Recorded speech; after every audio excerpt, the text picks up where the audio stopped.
അമേരിക്കയിൽ ഭരണത്തിൽ തിരിച്ചുകയറിയ Donald Trump നിരവധി മാറ്റങ്ങളാണ് കൊണ്ടുവന്നിട്ടുള്ളത്. യുഎസിലെ സർക്കാർ ജീവനക്കാരുടെ എണ്ണം കുറയ്ക്കുമെന്ന് അധികാരത്തിലേറുന്നതിന് മുമ്പ് തന്നെ ട്രംപിന്റെ ഓഫീസിൽ നിന്നും അറിയിച്ചിരുന്നു. ഇപ്പോഴിതാ ഫെഡറൽ ജീവനക്കാരെ ലക്ഷ്യമിട്ട് ട്രംപ് പുതിയ നീക്കം നടത്തിയിരിക്കുകയാണ്.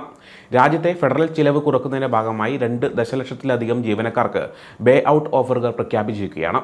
പുതുക്കിയ തീരുമാനം ഫെഡറൽ ജോലി ചെയ്യുന്ന ആളുകളുടെ 2 ഭാഗത്തെയും ബാധിക്കും. ഇത് യുഎസ് ചരിത്രത്തിലെ ഏറ്റവും വലിയ തൊഴിൽ വെട്ടിക്കുറയ്ക്കലിന് കാരണമാകും. ഓഫീസ് ഓഫ് പേഴ്സണൽ മാനേജ്മെന്റിൽ നിന്നും ജീവനക്കാർക്ക് കഴിഞ്ഞ ദിവസമാണ് മെമ്മോ ലഭിച്ചത്. ഇത് ജീവനക്കാരെ ആശങ്കയിലാക്കിയിട്ടുണ്ട്. ഫെബ്രുവരി 6-നകം ജോലി ഉപേക്ഷിക്കാൻ ജീവനക്കാർ സ്വയം തയ്യാറാകണം. അവർക്ക് 8 മാസത്തെ ശമ്പളം പൂർണ്ണമായും നൽകും. ഡിഫേർഡ് റെസിഗ്നേഷൻ പ്രോഗ്രാം എന്നാണ് ഇതിന് പേരിട്ടിരിക്കുന്നത്. സൈനിക ഉദ്യോഗസ്ഥർ, യുഎസ് പോസ്റ്റൽ സർവീസ് ജീവനക്കാർ, ഇമിഗ്രേഷൻ എൻഫോഴ്സ്മെന്റ്, ദേശീയ സുരക്ഷാ റോളുകൾ കൈകാര്യം ചെയ്യുന്ന ജീവനക്കാർക്ക് ഈ പ്രോഗ്രാം ബാധകമല്ല.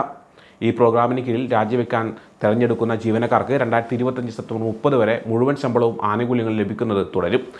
അസാധാരണമായ സന്ദർഭങ്ങളിലൊഴികെ ഈ കാലയളവിൽ അവർക്ക് ജോലി ചെയ്യേണ്ടി വരില്ല. കൂടാതെ റിട്ടേൺ ടു ഓഫീസ് മാൻഡേറ്റുകളിൽ നിന്ന് ഒഴിവാക്കപ്പെടുകയും ചെയ്യും. ഇങ്ങനെ സംഭവിച്ചാൽ $10,000 കോടി ലാഭിക്കാനാകുമെന്നാണ് വൈറ്റ് ഹൗസ് HR വ്യക്തമാക്കുന്നത്. തൻ്റെ 2ാം ടേമിൽ അധികാരമേറ്റ ആദ്യ ദിവസം തന്നെ ട്രംപ് ഫെഡറൽ ജീവനക്കാരെ ലക്ഷ്യം വെച്ചുള്ള നിരവധി എക്സിക്യൂട്ടീവ് ഉത്തരവുകൾ പുറപ്പെടുവിച്ചിരുന്നു. റിമോട്ട് വർക്ക് അറേഞ്ച്മെൻറ്റുകൾ അവസാനിപ്പിക്കണമെന്നും ജീവനക്കാർ മുഴുവൻ സമയ ജോലിയിലേക്ക് മടങ്ങണമെന്നും ആവശ്യപ്പെടുകയും ചെയ്തിരുന്നു.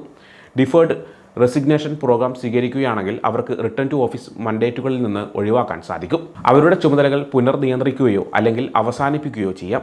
ഇനി ഔദ്യോഗികമായി ജോലി ചെയ്യുമ്പോഴും അവർക്ക് പുറത്തുനിന്നുള്ള തൊഴിൽ തേടാനും സാധിക്കും. അതേസമയം പ്രധാന ഫെഡറൽ ഗവൺമെൻറ് ഏജൻസികളിൽ നിന്നുള്ള 17 ഇൻസ്പെക്ടർ ജനറലുകളെ പുറത്താക്കിയിട്ടുണ്ട് 78 വയസ്സുള്ള പ്രസിഡന്റ് ട്രംപ്. ഈ ഇൻസ്പെക്ടർമാരാണ് സർക്കാർ പ്രവർത്തനങ്ങൾ നിരീക്ഷിച്ചിരുന്നത്. മുൻ പ്രസിഡന്റ് ഒബാമ നിയമിച്ച മൈക്കൽ ഹൊറോവിറ്റ്സ് എന്ന ഇൻസ്പെക്ടറെ പുറത്താക്കിയിട്ടുമില്ല. ട്രംപ് തൻ്റെ പുതിയ കാലാവധി ആരംഭിച്ച് ഒരാഴ്ച കഴിഞ്ഞപ്പോൾ യുണൈറ്റഡ് സ്റ്റേറ്റ്സിലെ ഏറ്റവും വലിയ സഹായ ഏജൻസിയായ USAIDയിലെ 56 മുതിർന്ന ഉദ്യോഗസ്ഥരെ അവധിയിൽ പ്രവേശിപ്പിച്ചിരുന്നു. ട്രംപിൻ്റെ സംരംഭങ്ങളെ തടയാൻ ശ്രമിച്ചുവെന്ന ആരോപണത്തിൻ്റെ ഭാഗമായാണ് ഈ നടപടി.